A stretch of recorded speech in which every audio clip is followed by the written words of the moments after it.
Iginiit ng palasyo na walang basbas si Pangulong Ferdinand R. Marcos Jr.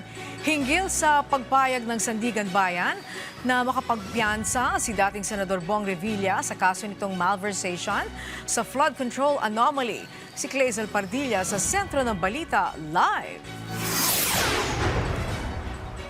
Angelique, nanindigan ang Malacanang na walang kamay si Pangulong Ferdinand R. Marcos Jr. sa pansamantalang pagpapalaya kay dating Senador Bong Revilla na naging kaalyado ng presidente at ngayon naharap sa kasong malversation dahil sa maanumalyang flood control project sa Bulacan. Bakit siya pa ang unang na nabigyan ng temporary liberty? Kung yan talaga ay may katotohanan at sasabihin natin may kamay ang Pangulo dito, hindi ba dapat hindi na lang siya sinampahan ng kaso? Pero siya yung nauna sinampahan ng kaso. So walang logic.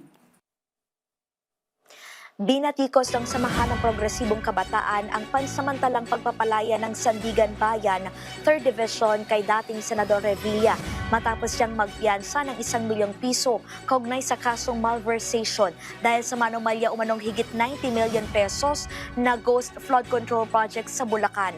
Pinuna ng grupo ang umunay special treatment sa dating mambabatas na pinayagang makapag-bail habang tinanggihan naman ang iba pang kapwa akusado.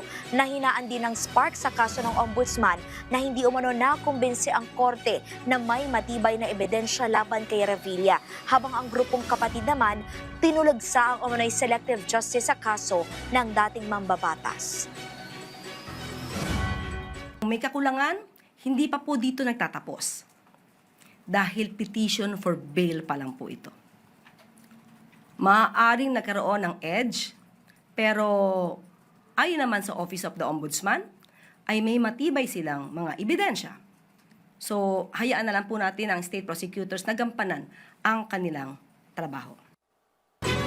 Angelique, tinawag naman ng palasyo na karimari-marim yung tangkang pagtatanim ng ebidensya laban kay Executive Secretary Ralph Recto na iniugnay sa isang sex scandal. Ayon sa palasyo, ito ay hindi dapat at ang National Bureau of Investigation ay gagawa ng mas malalim na investigasyon sa naturang issue. Yan na muna ang pinakauling balita mula rito sa Malacanang. Balik dyan sa studio, Angelique. Okay, maraming salamat sa iyo, Clazel Pardilla.